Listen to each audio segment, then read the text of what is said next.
नफरती बाबा धीरेंद्र शास्त्री का मुंह भंग हो गया है मोदी सरकार से। बाबा को समझ में आने लगा है कि मोदी सरकार में कोई दम नहीं है, तो उसे बचाएंगे क्या। दोस्तों, धर्म और भक्ति की आड़ में नफरत का कारोबार करने वाले पर्ची बाबा यानी कि धीरेंद्र शास्त्री की कथाओं में आजकल एक नया अध्याय जुड़ गया है। जो बाबा कल तक अपनी हर कथा में खुलकर मुसलमानों को गाली देता था, नफरत भड़काता था, मुसलमानों के खिलाफ नफरती सोच फैलाता था, आज अचानक उसकी सोच बदल गई है। जी हां, अब धीरेंद्र शास्त्री को भी अंधभक्ति छोड़नी पड़ रही है, क्योंकि मोदी सरकार की सच्चाई और उसके परिणाम अब उसे भी दिखने लगे हैं। और इस दिव्य दृष्टि के पीछे का असली कारण है दुकान बंद होने का डर, और कुछ नहीं। दरअसल बात यह है कि धीरेंद्र शास्त्री ने एक बयान दिया था जिसमें उसने कहा था कि किसी और मजहब के लोग हमें ज्ञान न रेले। रेले धीरेंद्र शास्त्री ने नहीं बोला था, र के जगह पर उन्होंने प का इस्तेमाल किया था। बाकी आप समझदार हैं। खैर, जब धीरेंद्र शास्त्री ने यह कह दिया कि हमें ज्ञान न दिया जाए, उसके बाद फिर उसने मुसलमानों को घसीट लिया। कहा कि हम जब बकरीद पर कुछ नहीं कहते, हम जब ईद पर कुछ नहीं कहते, तो हमें कोई ये ना बताए कि दिवाली के दिन पटाखे फोड़ें या ना फोड़ें। जबकि दोस्तों, सवाल बहुत साधारण सा पूछा था पत्रकार ने कि दिवाली पर पटाखे फोड़े जाने चाहिए या नहीं, जिस पर जवाब देते हुए इस आदमी ने जबरदस्ती उसमें बकरीद को, ईद को और पूरे मुस्लिम समाज को घुसा दिया। सवाल प्रदूषण कम करने का था, जिसका जवाब हर नागरिक को देना चाहिए, लेकिन इस बाबा ने तुरंत इसे हिंदू बनाम मुस्लिम की लड़ाई बना दिया। लेकिन बाबा जी को मुआफी मांगनी पड़ रही है। देखिए वीडियो। उन्होंने माइक अड़ा दिया, और जैसे ही माइक अड़ाया तो हमारे मुंह से वो एक गंदा शब्द निकल गया। हमारे मुंह से क्या निकला कि दीपावली आ रही है, दीपावली पर हमें कहना ये था कि पटाखों पर ज्ञान ना दे।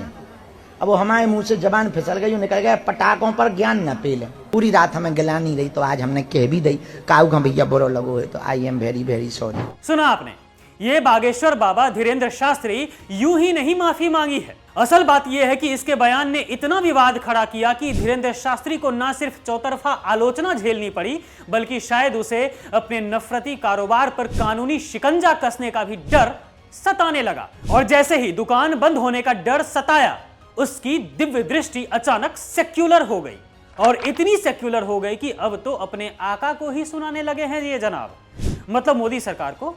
जो बाबा कल तक मोदी सरकार के हर कदम को हिंदुत्व की जीत बताता था, अब वही बाबा अचानक देश की आर्थिक और सामाजिक समस्याओं पर ज्ञान देने लगा है। धीरेंद्र शास्त्री अब कहने लगा है कि अमेरिका ने हमारे देश पर 50% टैरिफ लगाया हुआ है, देश में हिंदू मुस्लिम कराया जा रहा है। सबसे बड़ी बात यह है कि धीरेंद्र शास्त्री अब दवा और दारू की महंगाई पर भी बात करने लगा है। वह कह रहा है कि देश में दवा महंगी है लेकिन दारू सस्ती है। सुनिए धीरेंद्र शास्त्री के इस बयान को।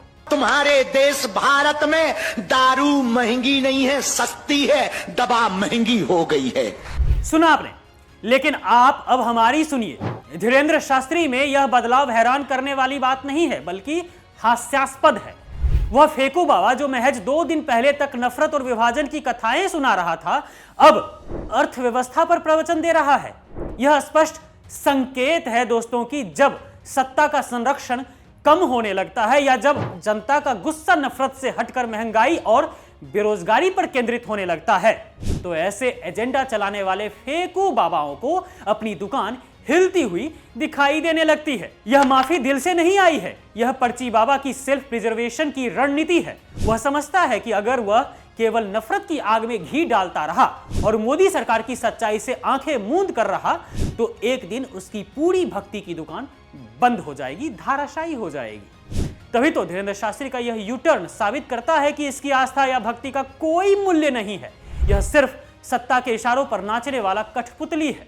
जब सत्ता को हिंदू मुस्लिम चाहिए होता है तो यह जहर उगलता है, और जब इसे लगता है कि सत्ता की हवा बदल रही है या खुद पर आंच आ रही है, तो ये देशभक्ति, महंगाई और भाईचारे की बातें करने लगते हैं। इसलिए ऐसे लोगों पर भरोसा बिल्कुल भी नहीं कीजिएगा।